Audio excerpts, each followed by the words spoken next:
Hola, buenas noches amigos.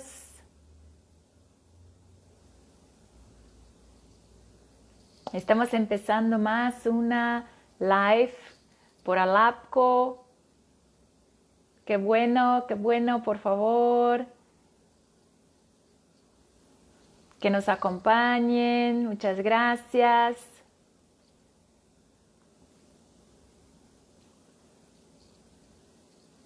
Les pido que comenten dónde sois, de dónde están acompañándonos.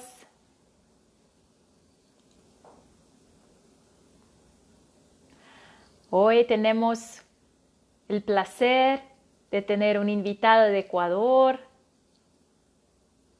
y un tema muy actual, muy importante. Hola, Karen, qué bueno.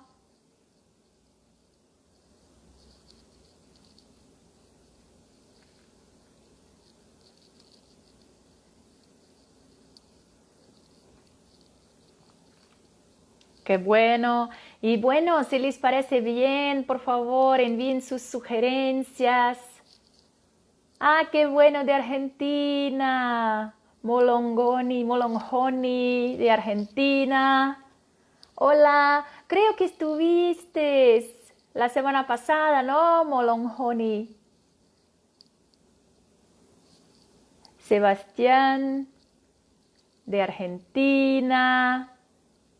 Adriana, querida de Ecuador. Muchas gracias por acompañarnos todos.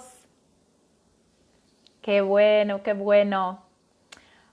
Por favor, envíen sus sugerencias, sus comentarios, sus dudas, sus preguntas, que así podremos hacer un vivo más direccionado a lo que necesitan ustedes. Qué bueno, muchas gracias Molonjoni por acompañarnos, muchas gracias por confiar en nuestro trabajo. Bueno, hoy tenemos un tema muy importante, muy actual para hablarnos, ¿no? Ya hablamos en la otra semana, sobre alcohol y hoy vamos a hablar de las drogodependencias de una forma más amplia, no solamente del tema del alcohol. Bueno, me presento, yo soy Carmen Beatriz Neufeld, soy doctora en psicología y soy la actual presidente de ALAPCO, la Federación Latinoamericana de Terapias Cognitivas y Conductuales. Y es un placer coordinar junto con otros miembros de la junta directiva estas lives, para ayudar a los profesionales y las personas de la comunidad a conocer más sobre psicología, sobre terapias cognitivas y conductuales y intervenciones basadas en la evidencia. Hoy tenemos el placer de tener con nosotros Esteban Ricaurte. Vamos a mirar si ya está,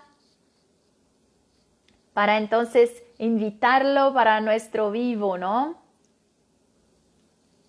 Un poquito más para que lo vea. Por ahora no lo veo, pero en unos minutos ya se conecta Esteban. Vamos a ver ahora si lo logramos. Que se conecte. Creo que sí, lo logramos. Hola, Hola, buenas tardes. Buenas hola tardes, buenas noches. Esteban. Y sí, buenas tardes, buenas noches, ¿no? Qué bueno, un Buenas tardes, ¿cómo están? Qué gusto. bueno verte. Sí, igualmente, un placer, un placer. Muchas gracias en nombre de Alapco por sumarse a nuestra secuencia de lives, ¿no? Muchas gracias, es un placer. Bueno, quiero A ustedes presentar por la a invitación. todos que nos acompañan, nuestro invitado de hoy, que es Esteban Ricaurte. Es magíster en psicoterapia cognitiva, docente de pregrado y maestría en la Universidad Internacional SEC, UISEC, y parte del equipo de investigación, docente de maestría de la Universidad Central del Ecuador. Además que también es socio fundador de AISANA, Centro de Psicoterapia, y socio fundador de la Asociación de Psicoterapia Cognitiva del Ecuador, APCE. Así que un placer, muchas gracias por aceptar nuestra invitación sobre este tema tan relevante, tan importante, tan actual, que es el tratamiento integral en drogodependencias. Gracias, Carmen, por la invitación. Para mí un placer siempre. Muchísimas gracias. Bueno, y ya tenemos gente de toda Latinoamérica, tenemos gente de Brasil, de Ecuador, de Argentina, de Uruguay. Mira qué bien.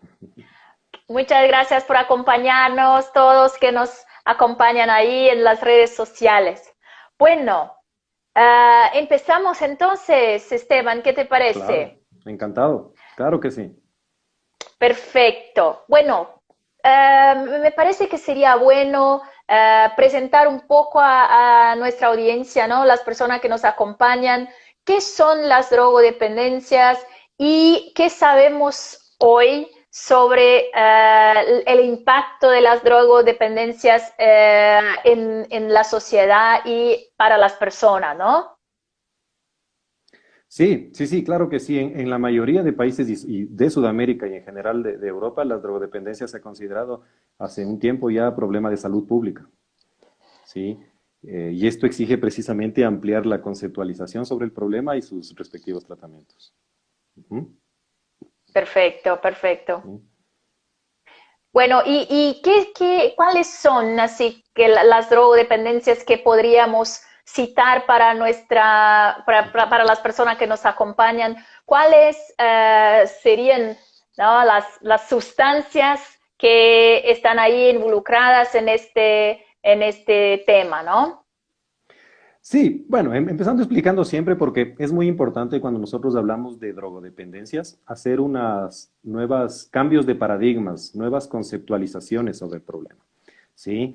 Para precisamente poder promover tratamientos que sean adaptados a esas actualizaciones.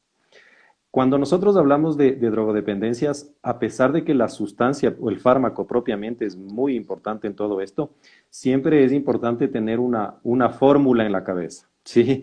Y es Ujú, que se vuelve un problema significativo cuando se unen las dos es conflicto, consumo, ¿sí? ujú, No todo consumo es dependencia, hay que tener claro en eso.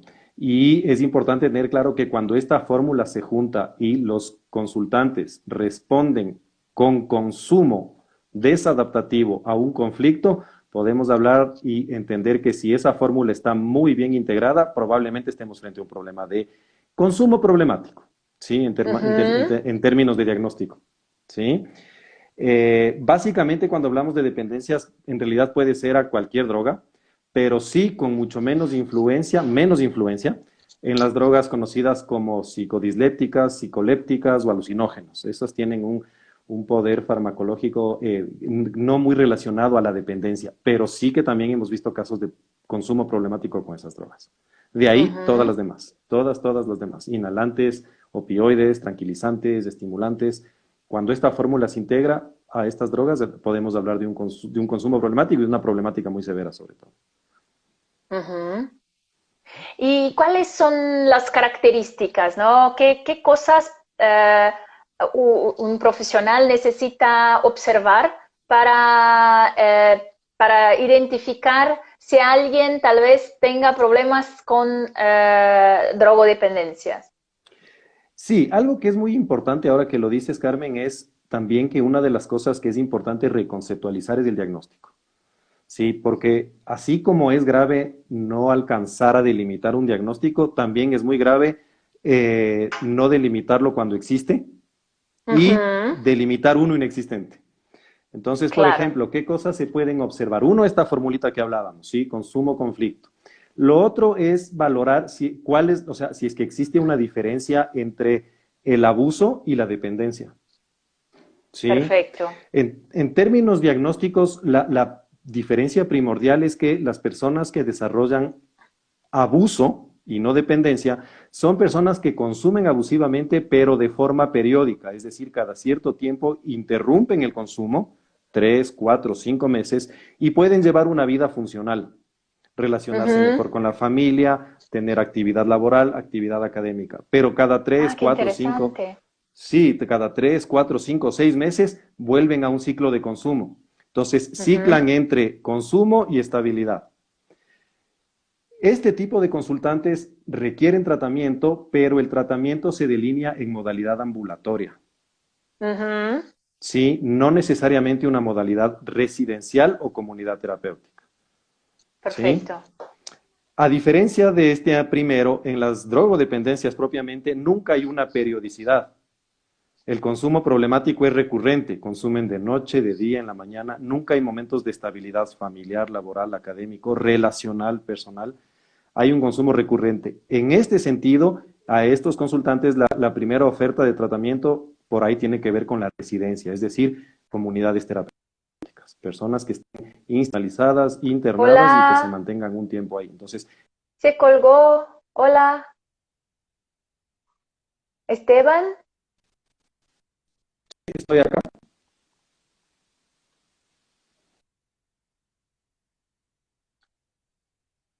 Hola, Esteban. ¿Me oyes? Ah, Ahí te oigo, ¿me perfecto. escuchas tú a mí? ¿Sí? ¿Estoy de vuelta? Sí, sí, Ya, sí, sí, volvió, volvió. acá estoy. Sí, les decía que para retomar que algo que es importante diferenciar es que en el caso de la dependencia sí es necesario una institucionalización porque el consultante nunca tiene momentos de estabilidad. Entonces se inicia Ujú. por una desintoxicación, ahí sí por internamiento, residencial, comunidad terapéutica, ¿no? Entonces eso es muy importante para definir bien en términos diagnósticos para poder delinear un tratamiento adecuado. Perfecto, perfecto. Ujú. Bueno, y comentabas que es un problema de salud pública. ¿Podrías compartir con nosotros un poco de los números de personas, por ejemplo, que tienen problemas con drogodependencias a nivel mundial o a nivel de Latinoamérica? No sé. ¿Qué cosas podrías comentarnos de la literatura? Sí, a ver, al respecto, en Latinoamérica, ves, recién hace unos 15, 20 años que se ha empezado a hacer un estudio más bien profundo de este problema, ¿sí? Eh, algunos países tienen algunos estudios relacionados a básicamente lo que son las drogodependencias. Con respecto Ujú. a los resultados en tratamiento es distinto, porque en las drogodependencias o en el consumo problemático que abarca abuso y dependencia, Sí, siempre pasa un dato muy interesante. Como es una problemática severa, cualquiera de las dos, unos estudios interesantísimos, por ejemplo, que se hicieron en España, sí, con autores, Pedrero Pérez es el autor básicamente de este libro, se llama Neuropsicología de la Adicción. Él lo que sugiere es un dato muy relevante en la investigación y lo que sugiere es que en realidad los resultados del tratamiento se presentan en el largo plazo, no una vez que finalice el ujú, tratamiento. Entonces, por ejemplo, si nosotros contemplamos un tratamiento completo, residencial, semirresidencial y finalización, podríamos hablar alrededor de 1 año y medio, 2 años de total del tratamiento.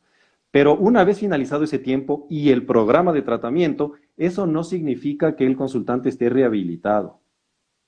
¿Sí? perfecto. Los resultados tienden a presentarse inclusive unos años después. Cuando los consultantes finalizan los tratamientos, suelen pasar por tiempos donde recaen o otra vez se estabilizan, a veces pasan de la Ujú, dependencia al abuso, ¿sí? Entonces, ujú, inclusive la recaída y el fallo ocasional se vuelve necesario y ujú. progresivamente los consultantes van asimilando el tratamiento, inclusive un tiempo después de haberlo finalizado. Este autor inclusive sugiere que ellos han hecho seguimientos longitudinales a 10 años y ven que en el caso de España propiamente, con esa población y con drogas como la heroína y la cocaína, los consultantes sí presentan resultados positivos, pero a lo largo del tiempo, no una vez finalizado Ah, el tratamiento. perfecto. ¿Sí? Ujú. Entonces, estas cosas hay que tener en consideración para saber qué es realmente efectivo y qué no. ¿Sí? Creo que en Perfecto. Sudamérica estamos con la desventaja de que algunos estudios con más solidez sí nos están faltando y un poco esa es la invitación también el día de hoy. Sí, sí, bueno. ¿Sí? Bueno, qué ¿Ya? bueno, ¿no? Y qué interesante que, por ejemplo, se puede pasar ahí de dependencia a abuso, como casi como un proceso de acostumbrarse despacio, ¿no? O de lograr los beneficios del tratamiento despacio, ¿no? Una vez que, por ejemplo, podría pasar como que 10 años. Muy interesante, muy interesante. Tenemos preguntas, así que ya vamos a aprovechar, ¿no?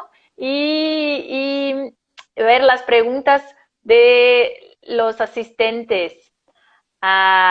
Bueno, hola a todos, muchas gracias por acompañarnos.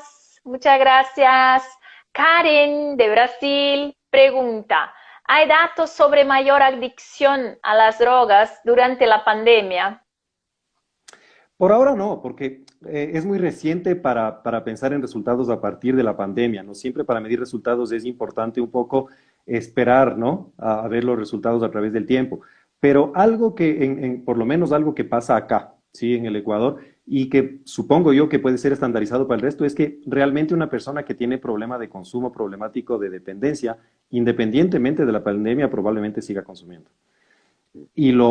O sea, y es muy probable que los índices de consumo también se eleven en la medida en que si el consultante está cumpliendo las normas de la cuarentena, está en contacto con sus vínculos primarios, padre, madre, Ujú. que probablemente es donde se desembocó el problema. Entonces, básicamente este tipo de problemática no respeta mucho ni edad, ni género, ni estado civil, absolutamente nada. Entonces, en realidad, el tema cuarentena podría ser una variable que no influye mucho en esta problemática, en vista de que ellos consumen normalmente frente a la activación del problema, independientemente del evento, del tema sanitario, del confinamiento por cuarentena. Ujú. Ujú. Por ahora datos no, porque es Sí, muy poco tiempo para pensar en datos desde este año, marzo, febrero para acá. sí. Bueno, y en términos de tratamientos, comentabas, ¿no? Que son tratamientos distintos, que hay que conceptualizar, ¿no? Si estamos hablando de abuso, si estamos hablando de dependencia. eh, ¿Y qué tratamientos la literatura tiene indicado como los que tienen las mejores evidencias para el problema de las drogodependencias? Esa es una excelente pregunta y muy válida porque algo que se ha venido mostrando bastante bien y que este dato, por ejemplo, sí es estándar independientemente de la cultura, el país, de Europa, Sudamérica, Norteamérica, es que el tratamiento realmente debe ser integral. Es decir, pensar primero en los procedimientos, comunidad terapéutica o ambulatorio, en las Ujú, modalidades, terapia de grupo, terapia individual, terapia familiar, terapia de pareja. Y en los enfoques, psicoanálisis cognitivo, constructivista o si prefieren humanista, ¿sí? Lo importante en realidad tiene relación con integrar varios enfoques, pero mantener una estructura organizada de tratamiento. ujú. Casualmente, en este tipo de problemáticas graves, como también son los desórdenes de personalidad también, que de paso son muy acompañados, no muy comórbidos en las dependencias, es que Sí. se generen sistemas de tratamiento más que reforzar cada enfoque. Entonces, si nosotros formamos un sistema de tratamiento asistencial, es decir, una estructura, a ver, ¿estamos frente a la dependencia o frente al abuso? Ok, frente a la dependencia. Entonces, lo primero es desintoxicación. En la fase de desintoxicación es importante ir centrándose en la estabilización física de los consultantes, ¿sí?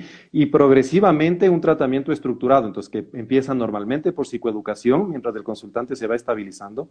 Una vez que evoluciona la abstinencia, empezar a tocar temas más personales, ¿no? Que mantienen el conflicto Ujú, y progresivamente irlos adaptando a programas también de terapia ocupacional.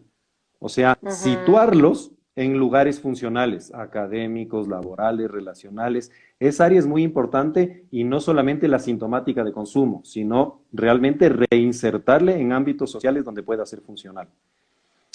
Y a partir de ahí, sí, arrancar a segunda etapa del tratamiento, que hablamos de un semi-residencial, que en realidad la propuesta es un hospital de día, ¿no es cierto? Ujú, En donde los consultantes ya la mitad del tiempo están en tratamiento de todo tipo, No importa el enfoque, sino la modalidad. Grupos siempre como base de tratamiento. De hecho, las drogodependencias es una de las vulnerabilidades donde la terapia de grupos es el tratamiento central y la terapia individual el acompañante.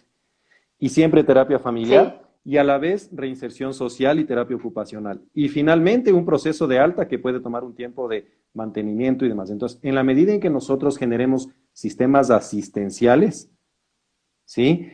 Más que fortalecer un enfoque, estaremos haciendo un tratamiento que puede tener más utilidad. Porque el enfoque en realidad depende de la capacidad del consultante de adaptación. Hay consultantes que responden muy bien a la terapia familiar sistémica, hay otros que responden muy bien a la terapia cognitiva, pero lo terapéutico ujú. propiamente es la asistencia integral que podamos ofertar a los consultantes. ¿Sí? Perfecto, perfecto. Sí, Ujú. y bueno, y qué interesante, ya que ya tenemos datos, ¿no? No específicos en el ejemplo que quiero dar, no específicamente para drogodependencias, pero ya tenemos datos de los estudios de psicología clínica en general que más y más presentan datos en esta dirección de que no es una única intervención que va a resolver todos los problemas de nuestros pacientes, ¿no? Porque estamos hablando ahí de problemas complejos, ¿no? Y también individualizados. Así que me gustaría pedirte que comentase un poco sobre los datos que tenemos de asociaciones. Por ejemplo, cuáles son los tipos de características personales o de problemas personales o mismo características de personalidad o trastornos mentales, cuáles son variables que son muchas veces asociadas a las drogodependencias. Esa, igual, Carmen, esa es una excelente pregunta porque aquí también hay que dividir dos cosas. Una cosa es detectar problemas de dependencias o abuso en adolescentes, donde no podríamos generar un diagnóstico de personalidad, porque en Uh -huh. adolescencia la personalidad está en desarrollo. Entonces, en nuestra humilde opinión, es un error decir, por ejemplo, desorden de personalidad narcisista en un chico de 17 años, porque su personalidad está en desarrollo.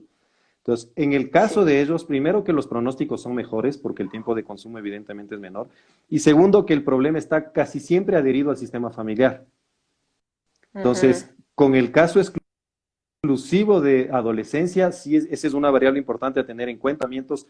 Sí, apuntados a la resolución de conflictos, pero sobre todo a la prevención. Normalmente estabilizando dos o tres cosas en el ámbito familiar puede promoverse una buena mejoría. Distinto es con adultos, que personas que tienen 20 o 10 o 15 años de consumo. Habitualmente, si hablamos de dependencia, no de abuso, Uh hay -huh. mucha comorbilidad con desorden de personalidad. Por eso es tan difícil el Mm. tratamiento.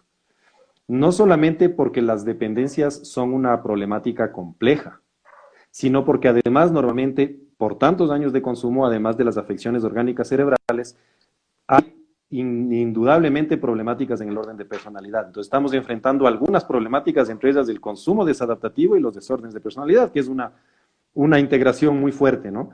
Este, algo que es importante tener en cuenta en algunos estudios que se realizaron acá como en Argentina es, por ejemplo, que se hizo un estudio con 60, una población de 60, ¿no? Con participantes. 30 de ellos tenían Ajá. temas de dependencia, distintas drogas y el resto era población general, ¿no? Grupo experimental y grupo control. En el grupo experimental que estaban personas dependientes, todas adultos, ningún adolescente, se les cruzó un test de personalidad de Milo y lo que demostraron los consultantes en el 75% de los casos es que todos presentan un serio déficit en un rasgo de personalidad que este autor llama reflexividad. Es decir, que la capacidad cognitiva y metacognitiva está altamente alterada relacionada a la resolución de problemas. Entonces, los consultantes Ujú. pueden detectar el problema, pero tienen un serio déficit en la resolución. Entonces, Perfecto. según este autor, sea el tratamiento se apunta no tanto sí, pues en la disminución sintomática, pero sobre todo en generar intervenciones que fomenten los procesos ejecutivos, metacognitivos de resolución, ¿sí? Y una altísima tasa también en un rasgo de personalidad que es impulsivo.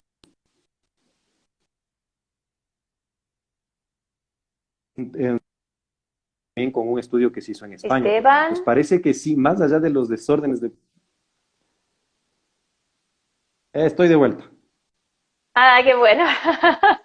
Te Aquí estoy perdimos, de vuelta. pero ya está de vuelta, Ya sí, qué regresé. bueno.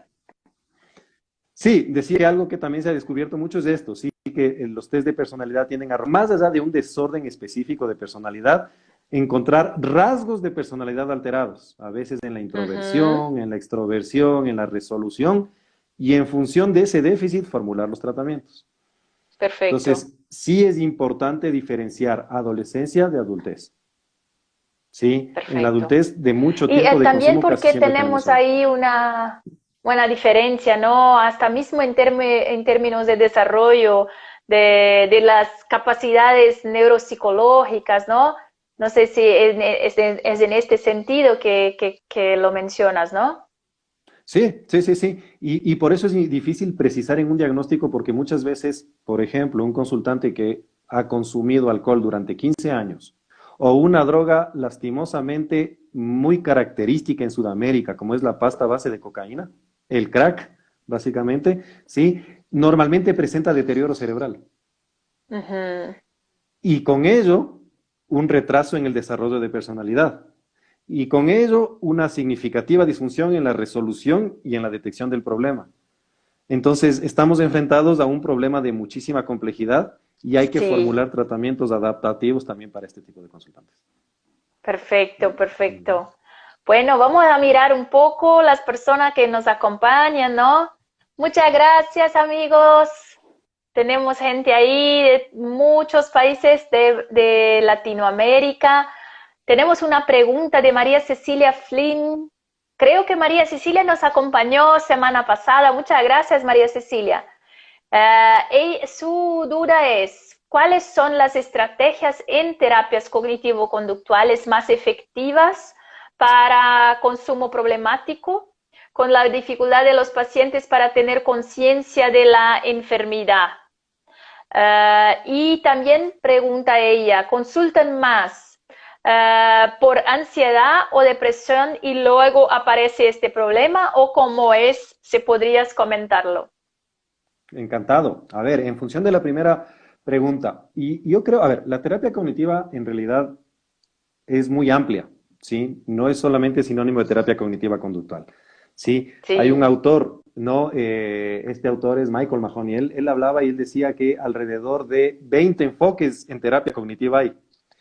Entonces, yo creo que es importante más que delimitar una sola, al igual como hablamos hace un rato de la multidisciplina, tomar algunas partes teóricas de la terapia cognitiva. Por ejemplo, algo que nosotros en nuestra experiencia hemos utilizado mucho, muy típico en la terapia cognitiva conductual clásica son los modelos cognitivos. Gráficos que los consultantes puedan entender precisamente porque un gráfico que el consultante pueda ver dice más que 1000 palabras, es más ilustrativo Ujú. para los consultantes. Entonces, la psicoeducación a través de modelos cognitivos es muy interesante, pero también se queda corta en un punto del tratamiento. Un tipo de terapia cognitiva que nosotros hemos utilizado y que en lo empírico ha funcionado es la terapia cognitiva funcional de la Escuela Italiana de Antonio Semerari, es decir, la terapia Ujú. metacognitiva. ¿Sí? Estimular en los consultantes las funciones ejecutivas mayores y, y no solamente intervenir en los esquemas y flexibles los esquemas, ¿no? Y Qué puntualizar ahí, bueno, sino en los sistemas de perfecto. resolución, ¿sí? De los consultantes. Entonces, un importante método de evaluación es la capacidad de resolución, no solamente la sintomatología. Si la capacidad de resolución es baja, tenemos que ahondar mucho más en esto. Y la terapia cognitiva también ha tenido integraciones con lo que es terapia cognitiva familiar también, por ejemplo. Entonces, entender los fenómenos cognitivos de la familia. Entonces, más que puntualizar en un solo enfoque dentro de la terapia cognitiva, la sugerencia siempre Perfecto. tiene que ver con integrar con las actualizaciones también a la terapia cognitiva conductual. Y con respecto a la segunda pregunta, sí, yo coincido con la pregunta, es decir, a mi gusto y en nuestro gusto lo que hemos observado, las dependencias no son un diagnóstico independiente. Como decíamos hace un rato, son una respuesta a conflicto. En este sentido, el conflicto puede ser ansiedad o depresión, como preguntaban, sí, nuestra compañera hace un Ajá. rato. Sí hemos denotado muchísimo eso. Una vez que se estabiliza el consumo, entre 6 y 8 semanas, cuando se evoluciona la abstinencia, recién ahí hacer una evaluación más profunda, porque si no, hasta tanto hemos evaluado un consultante consumido o en abstinencia. Entonces, sugerimos una evaluación más profunda en este nivel y normalmente nos encontramos con cosas como estas, que utilizan las drogas para disminuir los niveles de depresión o disminuir los niveles de ansiedad. Entonces el tratamiento Ujú. será efectivo en la medida en que se corrija estos factores más que el consumo. Sí, Sí, a nuestro gusto es al revés, casi como problema y una después dependencia. estrategia, ¿no? De lidiar con todo esto, ¿no? De hecho, es una forma de Así, automedicarse. Entonces, consumo sí, cocaína para disminuir la sensación de malestar o para poderme relacionar. Entonces, sí, realmente el consumo es solamente, entre comillas, solamente sintomático. sí. Esto ¿Sí? es Hay que muy evaluar todos interesante los factores lo anteriores. que planteas, porque, por ejemplo, nosotros trabajamos mucho con pacientes con trastornos de ansiedad social y una cosa que es muy presente es que se hace uso y abuso muchas veces de las drogodependencias, ¿no? Sí. Para que pueda hablar con alguien, para que pueda salir, para que pueda estar en una fiesta, empezar una charla, ¿no? Entonces, por ejemplo, muy interesante este punto, ¿no? Que mencionabas.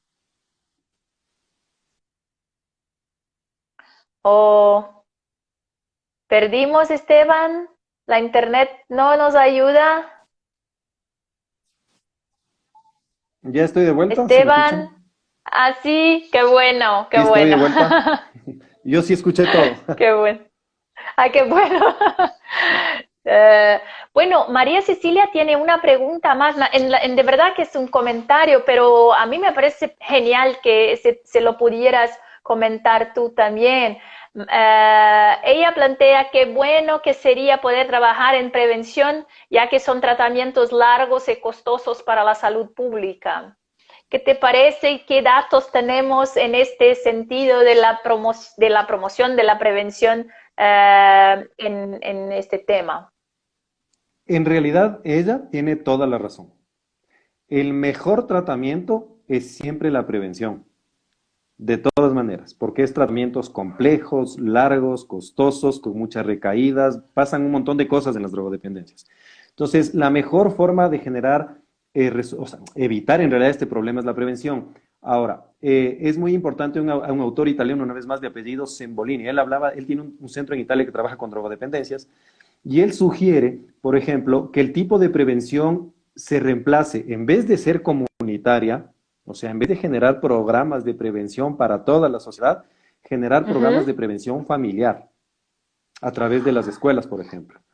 Porque los programas de prevención a nivel social tienen relación con hablar, por ejemplo, de las drogas, de que si son buenas o malas, de hacer publicidad en favor o en contra de las drogas. Pero los programas de prevención familiar detectan los factores familiares que desencadenan el consumo.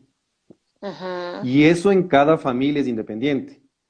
Entonces, él lo que sugiere es, a través de los ministerios de educación de cada país, llegar a las escuelas, a los colegios, que los colegios detecten y ahí empezar a hacer. Está muy bien los programas de prevención a nivel cultural, a nivel social, pero sobre todo se sugiere programas de prevención a nivel familiar. Pero el problema es Perfecto. que con la prevención es importante dentro de los programas de prevención retirar el mensaje prohibicionista. Lleva más de medio siglo sin funcionar decir que las drogas son malas y que no se las consuma y punto. Es importante poder generar modelos de explicación diferenciados para adolescentes y para familias. Es importante hacer saber a las familias cuándo un hijo presenta problemas y cuándo es un consumo habitual en la adolescencia. Porque así como Ujú. es grave no detectar un diagnóstico, es muy grave decirle a alguien que tiene dependencia o consumo problemático cuando no lo tiene. Entonces, es Claro. importante generar un discurso diferenciado de las poblaciones adolescentes a las familias y sobre todo explicar con claridad qué son las drogas y permitir que en el caso de los adolescentes darles la opción de elegir y reemplazar eso por el mensaje prohibicionista de decirles las drogas son malas y punto. ¿Sí? En ese sentido, podemos promover mejores programas de prevención para evitar una problemática que es de salud pública en toda América, desde Canadá hasta el sur, Argentina y Chile.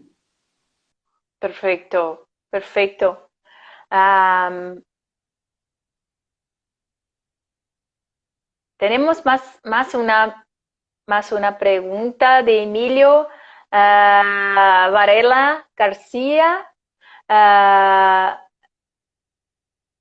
creo que se colgó Esteban. Esteban, ¿me oyes? Hoy estamos con problemas de Aquí internet, estoy. ¿no? ¿Me escuchan ahora? Algo. Sí, volviste. Por favor, Nada, no les te decía vayas. solamente eso, para no perder la viada, para no perder la viada. Nada, no sé Sí. hasta dónde se me escuchó, pero les decía que No, los no, programas de te prevención, escuchamos. sí, ya, Creo que sí, yo iba a empezar con otra pregunta por y favor. ya no estabas. Ya estoy, ya estoy. Bueno, em, ¿qué efectividad los resultados han obtenido para las drogodependencias? Porque hay mucha gente que tiene poca esperanza dirigida a las personas que tienen usos crónicos, por ejemplo, de distintas drogas, ¿no? Y además que también tenemos que hablar y mirarlo de frente, ¿no? El hecho de que hay las drogas que son como que permitidas, ¿no? Como alcohol, como el fumo, ¿no? Y en este caso, muchas veces también se lleva más tiempo para que las personas perciban que tienen un problema, ¿no? Con las drogas. Entonces, podría comentar un poco la efectividad de los tratamientos y también estos aspectos socioculturales con aspecto a las drogas que son como que socialmente aceptables, ¿no? Sí, a ver, esto es muy importante porque como hablamos hace un rato, también como equipos clínicos siempre debemos hacernos la pregunta de ver, ¿cuándo consideramos que un tratamiento es efectivo? A ver, ni que el consultante o el paciente termine el tratamiento y no consume en un año significa que ha sido un tratamiento exitoso, como el paciente y consultante que recae durante el tratamiento tampoco significa que sea un fracaso terapéutico. Entonces, cuando hablábamos, como decíamos al comienzo, cuando hablamos de drogodependencias, es importante replantearse los diagnósticos y las esperanzas de resultados. Siempre es importante tener en claro hoy por hoy, en la actualidad, que el consumo problemático presenta sus resultados en el largo plazo y no en 6 meses. Porque si un consultante se siente bien en 8 meses, pero está igual en 10, entonces, ¿hasta dónde realmente hemos conseguido una mejoría sustentable en el tiempo? ¿Sí?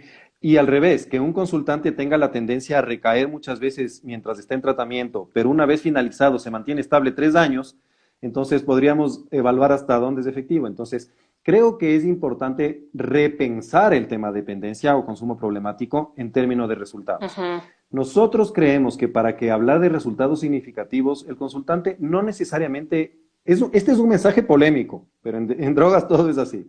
El consultante no necesariamente significa que debe tener abstinencia el resto de su vida. Probablemente sería en el escenario ideal mejor que estabilice el consumo. Pero es verdad que hay drogas con las que no hay cómo. El caso del crack, el Ujú. caso de la heroína, difícilmente es esto factible. Entonces, creo que el tema de dependencias hay que repensar, porque muchas personas dicen, ok, hemos tenido resultados efectivos porque los consultantes llevan 6 meses sin consumir. Pero en 3 más, después recaen y están igual, Ujú. ¿no? Entonces, sin embargo, nosotros hablamos de efectividad en el largo plazo. Lastimosamente es así, pero cuando nosotros vamos viendo que los consultantes durante el tratamiento y en el seguimiento adecuado han logrado estabilizar otras áreas de su vida laboral, relacional, familiar, ¿no? Individual y tener cada tanto fallos ocasionales, que no es lo mismo que recaídas, entonces podemos hablar de un tratamiento que ha tenido alguna influencia. Pero ha ¿Podría pasado que se ofrece diferenciar 6 meses y en 7 están igual. disculpe, Dime, Carmen, ¿sí? podría diferenciar No, sí. este punto que mencionabas, que no es una recaída, por favor? Claro, esto es interesante, esto se le llama fallo ocasional Igual es un tema otra vez polémico, pero hay que tomarlo en cuenta. La recaída propiamente no es el acto solamente de consumir otra vez la sustancia. Ese es el último paso de la recaída. La recaída empieza mucho antes, cuando el paciente empieza a tener las mismas actitudes sociales, individuales, familiares, cuando empieza, en el caso de las dependencias, existe mucha manipulación, mucha mentira, ¿no? Empiezan otra vez a estar irritables, ya se está construyendo la recaída. Entonces, el consumo es la última parte de la recaída. Y básicamente entendemos recaída cuando el consultante vuelve no solamente a los mismos patrones de consumo, sino a los mismos patrones familiares, psicológicos, individuales, relacionales, y además consume, y además no puede parar de consumir. El fallo ocasional es distinto. El fallo ocasional es cuando el consultante sale una noche, otra, recae, pues no recae, tiene un fallo ocasional y consume alcohol, consume cocaína, consume crack, pero regresa a su casa, amanece muy mal y se estabiliza 2, 3 días después. Entonces, ahí hablamos de que en función de la respuesta ha habido una estabilización y habrá que contemplar si viene otro fallo ocasional cuándo o si no viene en un año.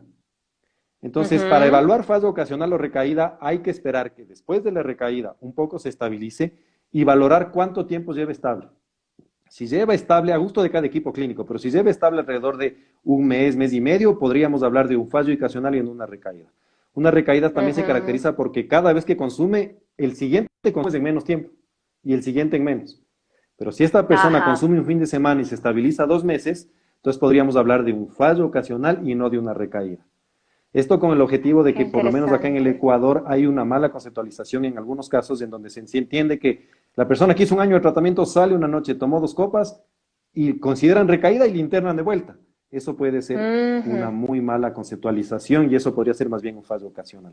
No sé si quedó clara esta diferencia entre fallo ocasional y recaída. Sí, no, perfecto. Excelente, excelente. Me pareció muy interesante esta diferencia, ¿no? Porque a veces uno puede pensar que, bueno, no, si hizo uso de alguna droga, ya es una recaída, ¿no? Perfecto. Exacto. Así que es una conceptualización más amplia, ¿no? Me parece. Sí, creo que eso es una cuestión muy importante que sugerimos nosotros hacer, siempre ampliar la conceptualización diagnóstica. No solamente es consumir compulsivamente, abandonando otras áreas de su vida. En realidad hay factores psicológicos, emocionales, familiares, ¿no? Características, otras dimensiones evaluativas que no son solamente el consumo es solamente un diagnóstico. Lo que pasa es que con las drogodependencias también, entre comillas, no de forma muy irónica, hemos sido injustos, porque en depresión se puede recaer y se entiende que está bien, que es parte del tratamiento. En ansiedad también. Sí. La persona con ansiedad vive teniendo ¿no? momentos otra vez así y le aceptamos esa recaída como parte del tratamiento. Pero en drogodependencia recae y como es tan espectacular, desaparecen, roban, se ponen violentos. Es lo mismo, solo que el síntoma es más espectacular, tendemos a verlo como algo mucho más patológico. Pero es la forma característica del paciente de recaer como recae en la depresión, la ansiedad. Así que es un poco de prejuicio de nuestra parte, ¿no? Sí, pasa, sí. Porque si lo aceptamos en otros trastornos, ¿por qué no lo podemos aceptar también en las drogodependencias, ¿no? Me parece muy interesante esta idea que planteas, Esteban, muy interesante. Sí. Tenemos una pregunta de Wiki Suárez. Hola, Wiki. ¿Existe más posibilidad que los hijos de un adicto o adicta sean adictos a futuro, por ejemplo, por genética? Esta pregunta es muy interesante y se la respondo desde un autor, una vez más español. Sus apellidos son Ladero, Lizoacín y Leza, todos ellos españoles que hicieron un tratado grande que se llama Drogodependencias, un libro azul muy grande. Y ellos muestran un poquito de la genética y muestran un dato muy interesante. Ellos dicen que, a ver, sí hay heredabilidad, pero no del consumo problemático, sino de la tolerancia. ¿Qué quiere decir esto? Drogas como el alcohol, ¿sí? O los opioides, ejemplos de ellos de heroína, metadona, codeína, tienden genéticamente, como son liposolubles e hidrosolubles, significa que se absorben en grasas y en líquidos, tienden a absorberse en la célula cuando hay un consumo muy abusivo y cambiar el componente genético de las células. Entonces esto sí pasa, pero ¿cuál es la curiosidad? La curiosidad es que los hijos, nietos o sobrinos que han tenido algo de heredabilidad, esto ha sido en relación a la tolerancia, no al consumo. Es decir, que el nieto, hijo o sobrino de una persona con un rasgo alcohólico tiene más capacidad de tolerar más dosis. Porque como la tolerancia es un mecanismo de defensa y protección al cuerpo, este niño nacería con una defensa mayor. Entonces puede consumir más dosis para embriagarse. Esto es más grave todavía porque el tiempo de embriaguez llega en más tiempo, pero no el de intoxicación. Entonces, el hígado sí se enferma, el estómago se enferma, en el caso del alcohol, ¿no? Hay daños también en la tráquea. Entonces, físicamente hay mucho deterioro, pero este chico no llega a la embriaguez. Entonces, la heredabilidad se ha demostrado en el nivel de tolerancia y no en repetir la conducta de consumo. Sí se da la repetición de conducta de consumo, pero por modelamiento y no por genética. La genética está relacionada a la tolerancia. Perfecto. ¿Sí? Así que Y en el caso de sería chicos que más nacen por con ausencia. por un problema social, ¿no? De la convivencia con los padres o las madres, ¿no? Sí, ahí, de hecho, eso nosotros lo hemos visto empíricamente en el 100% de los casos.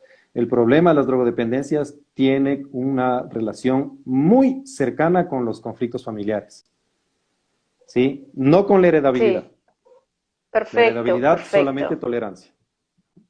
Qué bueno. Muy bien. Emilio Varela García hace un comentario. Totalmente de acuerdo. La recaída es una oportunidad grande de crecimiento personal sobre sí mismo. Muchas gracias, Emilio, por tu aporte, tu comentario. Me parece genial. Muy bien. Vamos a ver si tenemos más alguna pregunta. Sí, tenemos una aquí, un comentario de Karen. Es importante que los miembros de la familia entiendan que es una enfermedad y que la persona no recae porque quiere. Excelente, muchas gracias, Karen. No sé si quieres comentarlo un poco, esta parte de la familia, ¿no? Creo que sea muy importante. Totalmente de acuerdo con lo que dice Karen y por eso en los tratamientos es indispensable incluir a la familia. Porque de lo contrario, nosotros seguimos sin querer sosteniendo el mensaje de la familia de que ese chico o ese sujeto es el problema. Si nosotros Ujú. generamos tratamientos integrados e incluimos a la familia, estamos dando el mensaje que todos tenemos un problema y que todos tenemos la responsabilidad de hacer cambios, no solamente quien consume. ¿Sí? Porque si este chico deja de consumir y llega a su casa, pero en su casa pasa que la madre o el padre consumen, o hay violencia Sí, intrafamiliar, ¿ya? sí. Entonces, esto es muy importante. En el mejor sentido sistémico, sí pasa que las dependencias son sintomáticas de las relaciones familiares. Entonces, es Ujú. importante que todos podamos hacer cambios y en algunos casos también entender que muchas veces en el caso de las dependencias, esto es un poco más difícil de probar, pero algo de la neurociencia lo que nos muestra es que hay un órgano del cerebro llamado núcleo estriado y que ese tiene relación con la memoria de trabajo. Entonces, cuando hay mucha contaminación de las drogas en este órgano, empieza a enviar a la conciencia señales de consumo. Entonces, no siempre se trata de que el paciente consume porque quiere. A veces hay señales orgánicas muy potentes o familiares o psicológicas que no se están Ujú. estabilizando aún. No es un tema de voluntad, es un tema de activación en varias dimensiones, emocional, psicológica, familiar, relacional, que promueven la recaída o el consumo. Así que de acuerdo totalmente con Perfecto, Karen. Ujú. perfecto. Tenemos una pregunta más de Wiki Suárez. Si el ambiente del adicto no cambia, ¿el adicto no tiene la oportunidad de llegar a un consumo estabilizador? A veces pasa, sí, a veces pasa. Muchas veces en adicciones tenemos muchísimos consultantes y pacientes ya en condición no sé cómo se diga por acá se dice desechable, que son personas que están en la calle, no tienen ninguna red familiar, ninguna red social, ni nada por el estilo, o la red familiar es muy patológica, entonces las Sí. probabilidades bajan. Sí, yo soy más de esa idea. Las probabilidades de alcanzar una mejoría son menores, no imposibles. ¿Sí? Y ahí sí conviene hacer otra cosa. En esos casos sí conviene definitivamente no tomar en cuenta a la familia porque no está disponible para ello. Y compense un...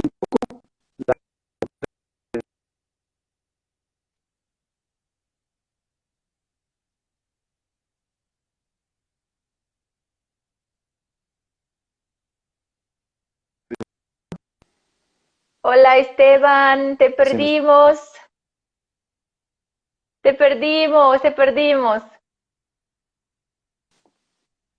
Estoy de vuelta por acá. ¿Me escuchan? ¿Me escuchan? Oh, sí, sí, volvió, volviste. Ahí sí. Esteban, ¿me Me voy, pero oyes? ya volví. Ahí te Ah, oigo. bueno, qué bueno, qué bueno. No sé hasta dónde se escuchó, perdón. Sí, bueno, ¿podría resumirlo, por favor? Claro, sí, decía que en el caso de consultantes que no tienen un ambiente familiar propicio, como el caso de las personas que ya no tienen redes familiares o por migración que viven solas, la terapia de grupo se vuelve un buen contenedor en vista de que el contexto social familiar es demasiado invalidante, demasiado conflictivo. Se puede acceder con el adecuado manejo terapéutico a hacer una terapia de grupos donde el grupo pasa a ser parte de la contención social. Entonces, sí, las probabilidades con Perfecto, familias multiproblemáticas tienden a ser menores. Y ahí el equipo clínico puede hacer un movimiento poniendo mucha más influencia en el grupo como un contexto social más validante. perfecto, perfecto, excelente. Mm. Bueno, vamos yo tengo una pregunta más. Claro. ¿Qué se debería incrementar en los tratamientos para obtener mejores resultados? ¿Qué sugerencias podría darnos en este sentido? Me alegra esa pregunta porque era algo también que tenía pensado decirles después, o sea, no hacia el final y se los digo ahora encantado. A ver, primero, los tratamientos integrales, estamos de acuerdo en eso. Segundo, una metodología que a mí me parece y que es muy útil es la terapia ocupacional, es decir, situar al consultante no solamente en contextos puramente terapéuticos, psicológicos, emocionales, sino en lugares donde pueda desarrollarse personalmente, laborales, académicos, familiares, ¿sí? Terapia ocupacional.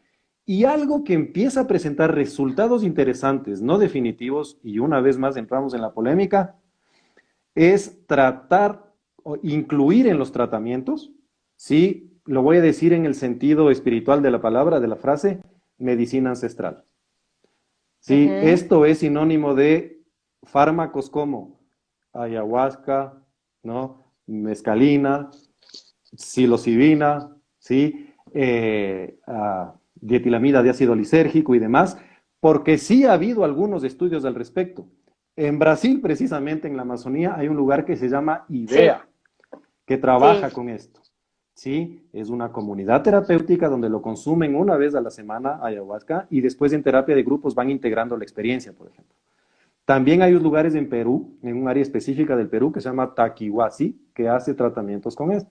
Y en su tiempo, en los años 60, hubo algunas investigaciones con psicodélicos, con ellos básicamente la dietilamida de ácido lisérgico, ¿sí? Y se trabajó con... Estoy de vuelta. Ahí regresé. ¿Sí? ¿Estoy? Ahí, sí, qué bueno. Sí, Está pero ahí. no te perdimos, Y en Canadá, solamente les perdimos decía, la también se imagen. hizo algunos estudios, ¿sí? Que demostraron efectividad con rasgos.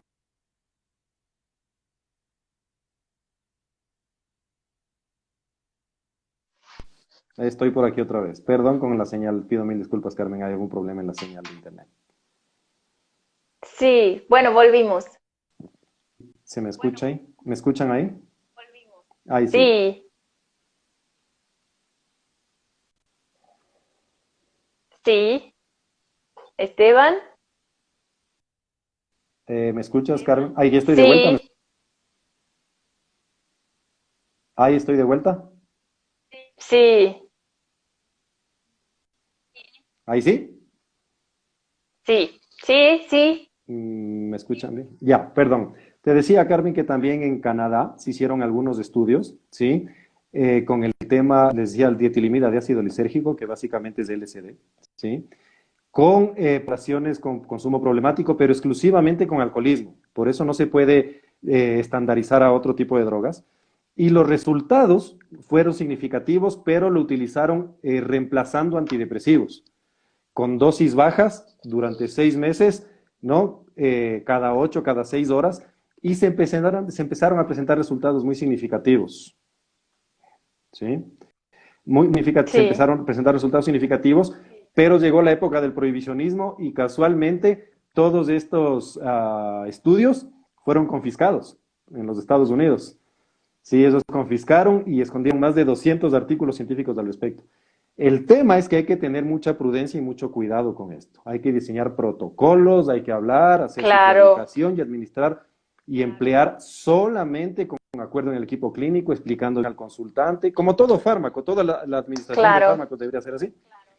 Entonces, esa es una idea, es un poco polémica, pero honestamente ha sido tan difícil el tratamiento con consumo problemático y esto empieza a ser una posibilidad que acompaña al tratamiento, no es el tratamiento central, acompaña al tratamiento con un uso responsable y se pueden deliberar estas cosas. Además de esto, sí, terapia ocupacional y sobre todo redefinir la idea de lo que de lo que es el consumo problemático y sus tratamientos. Entonces, ¿qué se puede integrar? Es ampliar la idea del diagnóstico para ampliar las posibilidades de intervención. Y Perfecto. asimismo meditación y este tipo de cosas. Qué bueno, qué bueno. Muchas gracias, Esteban. Nosotros tenemos que cerrar ahora porque Instagram no nos permite que nos quedemos más que una hora, ¿no? Entonces, bueno, me gustaría darte gracias por tus aportes. Genial, excelente, buenas ideas y buenas indicaciones de nuevos estudios, ¿no?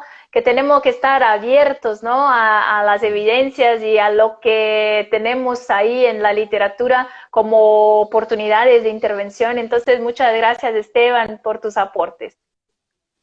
Al revés, Carmen, mil gracias a ti, mil gracias a toda la gente que tiene interés en esto y cada vez que quieras, yo estoy encantado, Carmen, de estar aquí. Perfecto, excelente. Bueno, y voy a mirar una última vez a los que nos acompañan para darles gracias por acompañarnos. Qué bueno. Excelente. Tenemos ahí gente de toda Latinoamérica. Teníamos más preguntas, pero desafortunadamente nuestro tiempo no nos permite, ¿no? Que estemos más un poco aquí. Pero por favor les pido que envíen sus sugerencias, sus dudas al direct de Alapco para que tengamos ahí otras sugerencias de temas que les parecería interesante que podríamos abordar.